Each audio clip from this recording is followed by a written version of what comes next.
விசாரணை கைதியை அடிக்கிறது கூட சட்டத்தில் இடமில்லும் போது அவரை அடிச்சு கையை உடைக்கிறாங்கன்னும் போது இது என்ன இந்தியாவில் தமிழ்நாட்டில் நடக்கிறது ஜனநாயக ஆட்சியா இல்ல மன்னர் ஆட்சியா? மாணவர் வழக்கு திமுக அரசு தொடுத்தா அப்போ அந்த உதயநிதி ஸ்டாலினை பற்றியும் அந்த நடிகையை பற்றியும் இவர் போலீஸை பத்தி தவறா பேசினாருன்றதுக்காக மாவட்டத்துக்கு 2 வழக்கு 3 வழக்கு போய் கொடுத்து காவல்துறையை பேசினான் காவல்துறையை சங்கர் மட்டுமா பேசணும். நிறுவனப்படுத்தி இருட்டு ரூம்ல உட்கார வச்சு அடின்னு அடிச்சு கொடுமைப்படுத்தி அந்த இதெல்லாம் ஆளாகி இருக்கக்கூடிய நான் இன்னைக்கு என் கண் முன்னாடி இன்னொருத்தன் அரச பயங்கரத்துக்கு ஆளாகிறாங்கன்னா அதை புத்தி மூட்டி இருக்க வேண்டிய அவசியம் எனக்கு இல்லை.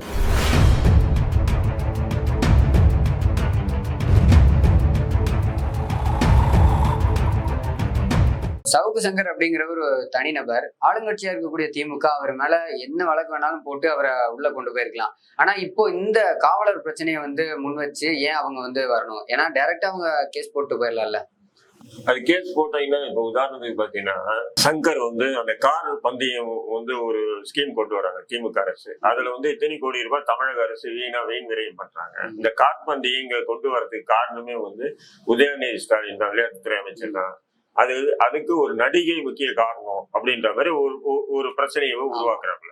இப்ப அது சம்பந்தமா பொதுநல வழக்கு, அதாவது அவர் மீது மாணவர் சைடு வழக்கு திமுக அரசு தொடுத்தா அப்போ அந்த உதயநிதி ஸ்டாலினை பற்றியும் அந்த நடிகையை பற்றியும் அந்த காற்பந்தயத்தை பற்றியும் மிகப்பெரிய விவாத பொருளா தமிழ்நாட்டில் வருமா வராது?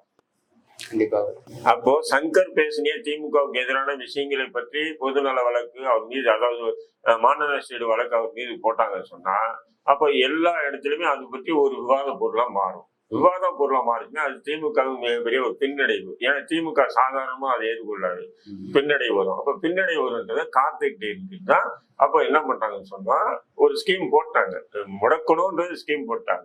அதுக்கு இந்த சாக்கு காவல்துறையை பேசினான், காவல்துறையை சங்கர் மட்டுமா பேசினான். இதே ஒரு திமுக மகளிர் அணி இதுல பெண் காவலர்கள் கிட்ட சிலுமிஷம் பண்ணவ திமுக காரங்க 4-5 பேர் கைது பண்ணாங்கல்ல. சும்மா கைது பண்ணி 2 நாள்ல விட்டாங்கல்ல. மேடைகள்ல ஒவ்வொரு அரசியல்வாதி எப்படி எல்லாம் பேசுறான். டேய் நான் நினைச்சா அவனை அப்படி பண்ணிடுவேன் இப்படி பண்ணிடுவேன்னு சொல்லி கையை உயர்த்திட்டு பேசுறாங்க. காவல்துறை விமர்சனத்துக்கு அப்பாற்பட்டவர்கள் நினைக்க கூடாது. ஆனா சங்கர் அந்த இடத்துல பயன்படுத்தி இருக்கக்கூடிய வார்த்தை கொஞ்சம் தடிமான வார்த்தை. அது ஏன்னு சொன்னா இப்போ நம்ம ஒரு 50-100 பேர் நிற்போம், ஒரே ஒரு போலீஸ் யூனிஃபார்ம் போட்டு வருவான். வந்த உடனே ஏய் போங்கடா அப்படிங்குவோம். நம்ம எல்லாம் சைலண்டா போலீஸ் வந்துச்சுன்னு வந்துடும். ஒரு ஆள் தான் சொல்லி பார்க்க மாட்டோம். சரி போலாம் வாங்கடா போலீஸ் வந்துச்சுன்னு சொல்லுவோம். ஏன்னு சொன்னா நம்ம அந்த நபருக்கு கொடுக்குற மரியாதை, அவர் கொடுக்கக்கூடிய அந்த யூனிஃபார்ம் கொடுக்குற மரியாதை, அந்த அடிப்படை கூட இல்லாம சங்கர் தனக்கு நேரக்கூடிய அந்த வேதனையை வெளிப்படுத்தும் போது ஆக்கத்தோடு வெளிப்படுத்துகிறார். இதுதான் இல்ல ஒரு மீடியா பர்சன் அப்படிங்கும் போது கண்டிப்பா ஊடகங்கள்ல பேசும்போது தன்னோட வார்த்தைகளை கட்டுப்படுத்தி தான் பேசணும். அதான் பேசிட்டு அப்பெல்லாம் அது பேசிட்டு அதுக்கு மட்டும் வழக்கு போட்டுருக்கணும் இல்லை நீங்க. ஆனா அந்த வழக்கு மட்டும் இல்லையே, தொடர்ந்து அவர் மேல கிட்டத்தட்ட 6-7 வழக்குகள் இப்ப வரைக்குமே பதிவு. நான் சொல்றேன், இப்ப சென்னையில ஒரு கொலை நடக்குது, நானே ஒரு கொலை பண்ணிடுறேன். இப்ப நீங்க போய் புகார் கொடுக்குறீங்க, இவர்தான் கொலை பண்ணாரு, இப்ப என்னை கைது பண்ணி போட்டுறாங்க. அப்போ தஞ்சாவூர்ல ஒரு வழக்கு கொடுக்குறாரு ஒருத்தர், திருநெல்வேலியில ஒருத்தர் கொடுக்குறாரு, மதுரையில ஒருத்தர் கொடுக்குறாரு, வேலூர்ல, இப்படி மாவட்டமா கொடுத்தா அது எப்படி ஒரு கேளிக்கையா இருக்கும்? ஏன்னா ஒரு சம்பவம் எங்க நடந்ததோ அந்த சம்பவம் அங்க வழக்கு கொடுக்குறாங்க, அந்த வழக்கை காரணம் காட்டி அவரை கைது பண்ணி உள்ள போடுறாங்க. அதுதான் நீதி. அதை விட்டுட்டு இவர் போலீஸை பத்தி தவறா பேசினாருன்றதுக்காக மாவட்டத்துக்கு 2 வழக்கு 3 வழக்கு போய் கொடுத்து அது சம்பந்தமா சங்கரை ஆஜர்படுத்தி அது சம்பந்தமா விசாரணைக்கு எடுக்கிறேன்னு ஒவ்வொரு மேஜிஸ்ட்ரேட் கோர்ட்லயும் போலீஸ் கஸ்டடி கேட்கறதெல்லாம் ஜனநாயக கோட்பாடு சட்ட விதிக்கு உட்பட்ட செயல்களா? சொல்லுங்க. ஒரு வழக்கு தானம்மா, ஒரு குற்றம் என்றால் ஒரு வழக்கு தான். அவர் போலீஸை பத்தி நீங்க சொல்ற மாதிரி பேசுறது தப்புன்னு சொன்னா ஒரு எஃப்ஐஆர் போடணும், கைது பண்ணணும், ஜெயில போடணும். ஆனா இன்னைக்கு காவல்துறையும் தமிழக அரசு சங்கர் விஷயத்துல எப்படி நடந்துக்கிறாங்கன்னு பாருங்க. இப்போ அவரு லாஸ்டா பாத்தீங்க அப்படின்னா கிளாம்பாக்கம் பேருந்து நிலையத்தை பத்தி அவர் தவறான செய்திகள் பரப்பி இருந்தாரு அப்படின்னு சொல்லி சிஎம்டிஏ மூலியமா அது ஒரு வழக்கு தொடுத்திருந்தாங்க. கஞ்சா வச்சிருந்தது இது ஒரு வழக்கு. எல்லாமே வந்து ஒரு சரியான காரணத்தோட தான் வழக்கு தொடுத்திருக்காங்க. கெஞ்சா வச்சிருந்தாருன்னு சொல்லி எப்படி சொல்றீங்க? கெஞ்சா வச்சு நீங்க அவர் கூட பழகி இருக்கீங்களா? இல்ல அப்போ நீங்க வந்து அவரோட பழக்கத்துல இருக்கீங்க, அப்போ கண்டிப்பா அவரு கஞ்சா வைக்க மாட்டாப்ல. அப்ப இது கஞ்சா வச்சேன்னு சொல்லி வழக்கு போட்டது அப்படின்னு சொன்னா அவரை இமேஜை கெடுக்கணும்.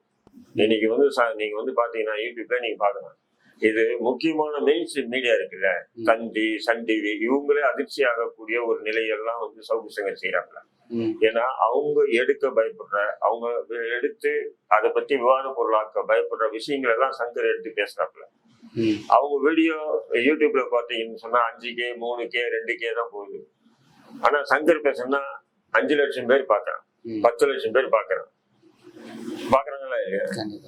அப்போ ஃபீட்பேக் வந்து நல்லா இருக்கு. அப்போ மக்கள் மத்தியில வந்து சங்கர் பேசுறது விஷயங்கள் வந்து பயங்கரமா பரவுதுங்கும் போது இது மெயின் ஸ்ட்ரீம் மீடியாவுக்கே பிடிக்கல. என்னன்னா நம்ம மாசத்துக்கு 20 லட்சம் 25 லட்சம் ரூபாய் ஒரு சம்பளத்தை கொடுத்து இவ்வளவு பெரிய ஆபீஸ் வச்சு இவ்வளவு பெரிய இது பண்றோம், இப்ப யாரோ ஒருத்தர் ஒரு 2 யூடியூப் வச்சுட்டு இந்த பாடுபடுத்துறாங்க நம்மளெல்லாம் அப்படின்னு அந்த ஆத்திரத்தின் வெளிப்பாடுதான் இன்னைக்கு பாருங்க ஊடகங்கள் சவுக்கு சங்கரின்னு போடாம கஞ்சா சங்கரின்னு போடுறான்.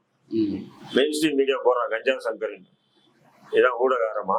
இல்ல தேனியில அவரை அரெஸ்ட் பண்ணாங்கன்னு சொன்னாங்க, அவரு கஞ்சா எடுத்ததும் அங்க இருந்துதான் அப்படிங்கிற ஒரு தகவலும் வந்திருந்தது. போலீஸ் நினைச்சா உங்ககிட்ட இல்ல என்கிட்ட இல்ல யார்கிட்ட வேணாலும் எடுக்கலன்னு சொல்லுவேன். போலீஸ் அதிகாரத்தை என்கிட்ட கொடுங்க.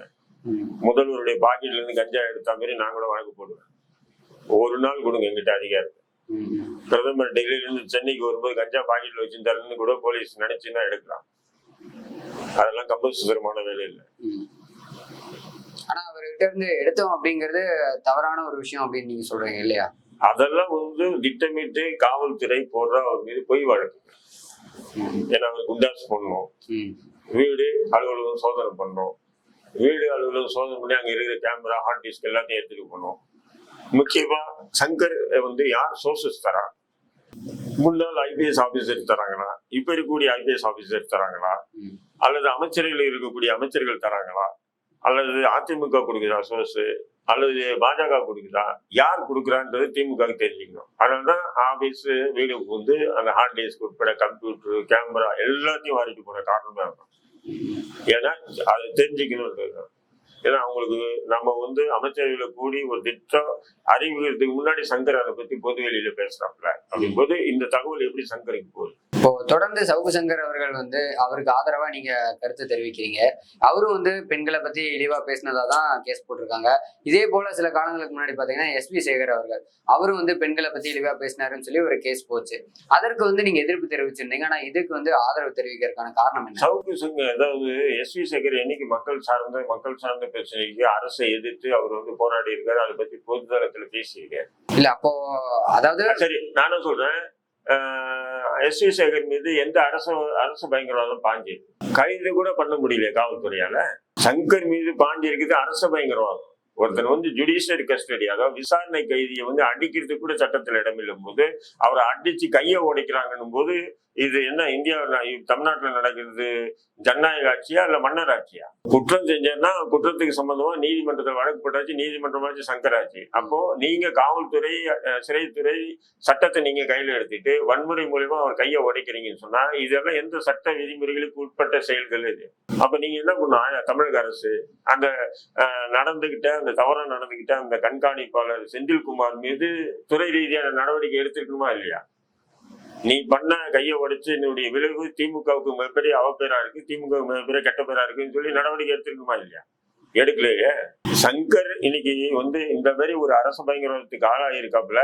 அப்படின் போது இதை ஏன் ரஹீம் மட்டும் மூச்சை பிடிச்சுக்கிட்டு அவருக்கு ஆதரவா நிக்கிறாருன்னா ஒரே காரணம் தான். இதே போன்றுதான் 1999 தமிழ்நாட்டுல திமுக அரசு, மத்தியில பாஜக ஆட்சி. அப்போ வந்து நான் உட்பட ஒரு 28 இஸ்லாமியர்கள் 100 நாள் எங்களை நிர்வாணமா அடிச்சு கொடுமைப்படுத்தினாங்க. இதே போன்ற ஒரு கொடூரமான ஒரு அரச பயங்கரவாதத்துக்கு ஆளானோம். அதை இன்னைக்கு கூட நான் நினைச்சதுனால வந்து தூங்குறதுல இருந்து எழுந்துக்குவேன்.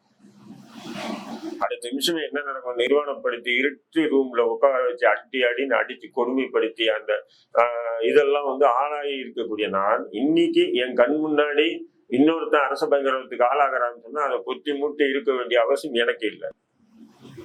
புரியுதுங்களா? இதையெல்லாம் அனுபவிக்காத புத்தகங்களை மட்டும் படிச்சு அரச பயங்கரவாதம் அடக்குமுறை, ஒடுக்குமுறைன்னு சில பேர் புத்தகங்களை படித்து மனப்பாடம் பண்ணிட்டு இது போன்ற விவாத நிகழ்ச்சிகளையும் அல்ல மேடைகள்லயும் வேறமா பேசிட்டு போறான் பார்த்தீங்களா, அவனுக்கு வேணா சவுக்கு சங்கர் விஷயத்துல அரசு நடந்துக்கிட்டு சரின்னு சொல்லி வாதாடுவான். நான் வாதாட மாட்டேன். ஏன்னா நான் அதனால சவுக்கு சங்கர் என்ற இடத்துல வேற யார் இருந்தாலும் நான் அவனுக்கு ஆதரவாக தான் நிற்கிறேன்.